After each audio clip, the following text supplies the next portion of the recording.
Hello everyone, I'm Johnny Chang, founder of the World of Waterfalls, and in this video I'm going to talk about False Creek Falls.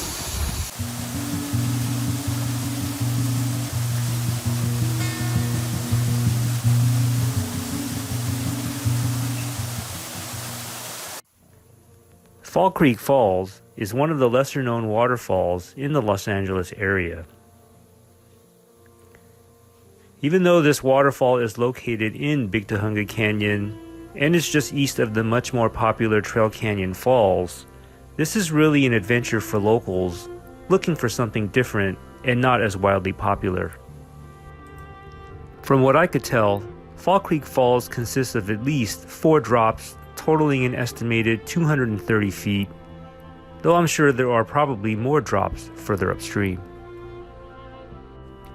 The hike to access the base of the falls is just under 5 miles round trip, give or take. And it took us around 4 to 5 hours in total, though you could take far less time than we did if you bring shoes that can get wet. You can think of the Fall Creek Falls adventure as consisting of 2 parts.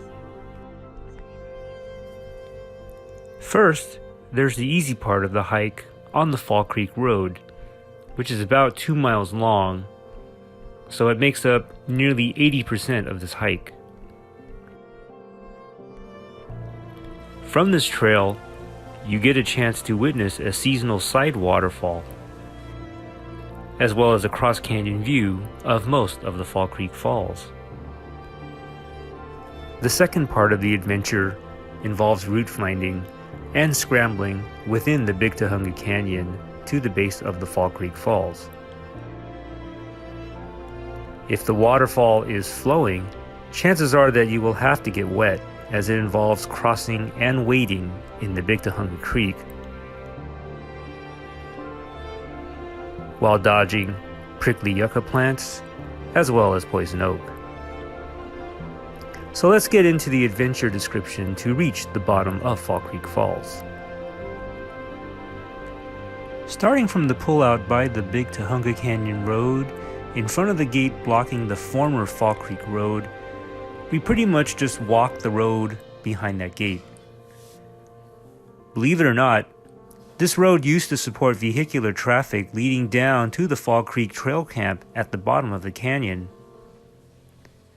However, the station fire in the summer of late 2009 pretty much destroyed the camp and also the ability of the Fall Creek Road to support motorized vehicles.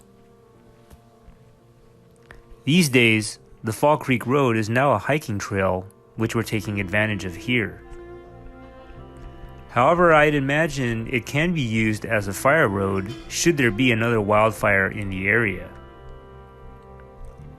Although the trail is quite wide and pretty straightforward to follow, there are some overgrown stretches, as clearly this road hasn't seen much vehicular use in recent years. The Fall Creek Road goes by a couple of gullies. The first gully, barely a quarter mile into the hike, is typically dry. But the second gully, which is roughly a mile into the hike, harbors a seasonal stream where you might notice this waterfall.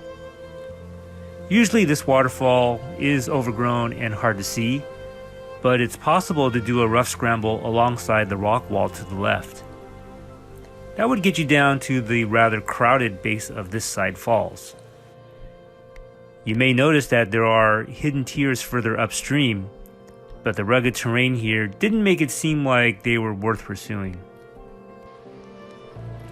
Roughly a half mile or so beyond the seasonal side waterfall, we can start to see Fall Creek Falls across the canyon.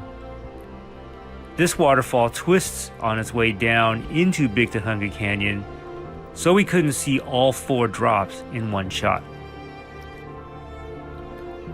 One thing we noticed about the views was that the trees in Big Tujunga Canyon seemed to exhibit impressive fall colors, even though our visit happened in early January. It made me wonder whether the fall colors here had something to do with the naming of Fall Creek. we actually witnessed Fall Creek Falls 3 weeks apart. And we noticed that the waterfall's flow seemed to have diminished noticeably over that time. That said, it wasn't nearly as rapidly diminishing as Josephine Creek Falls nearby.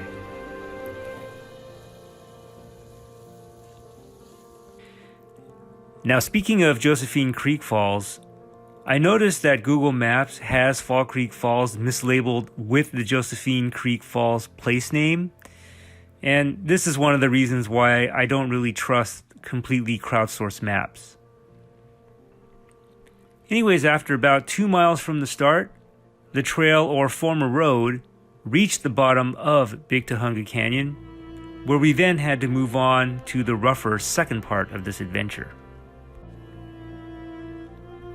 Once we reached the bottom of Big Tujunga Canyon, we then had to scramble along Big Tujunga Creek in the downstream direction. At first, we were able to follow used trails along the side of the creek, which was a little overgrown and involved going over some fallen trees in spots. Eventually, we got to a point where we had to cross Big Tujunga Creek, where we had no choice but to get wet.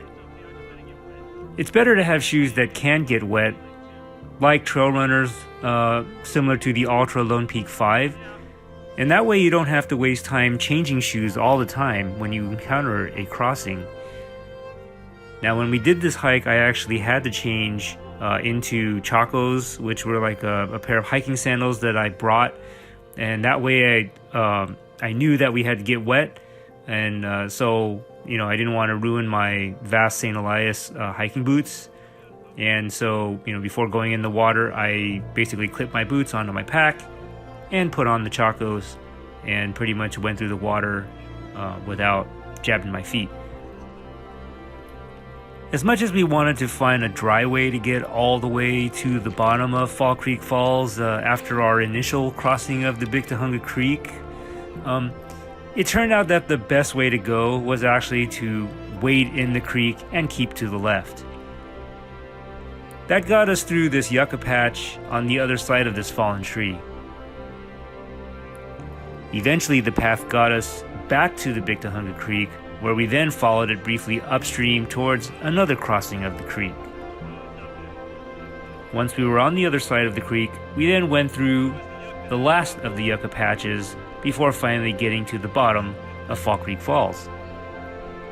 Since I was wearing Chacos when I took this footage, I did have to watch my step because there was poison oak all around Fall Creek.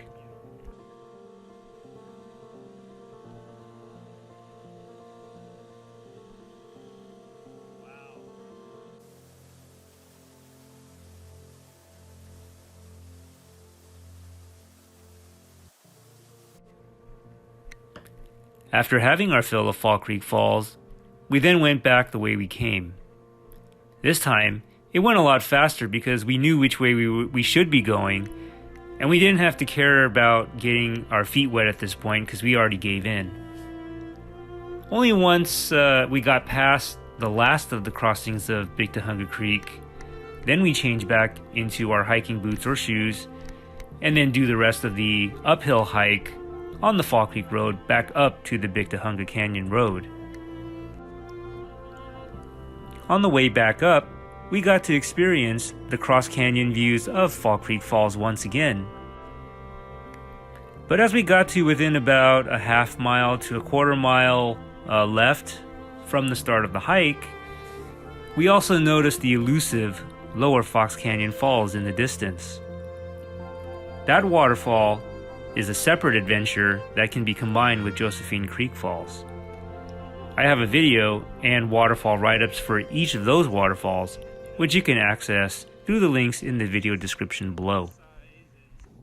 Alright, that's it for this video. If you like this video, please hit the like button or the subscribe button down below, and that lets me know that it's worthwhile to keep on making these type of videos and to show you the beautiful waterfalls that we've been chasing in Southern California as well as the rest of the world.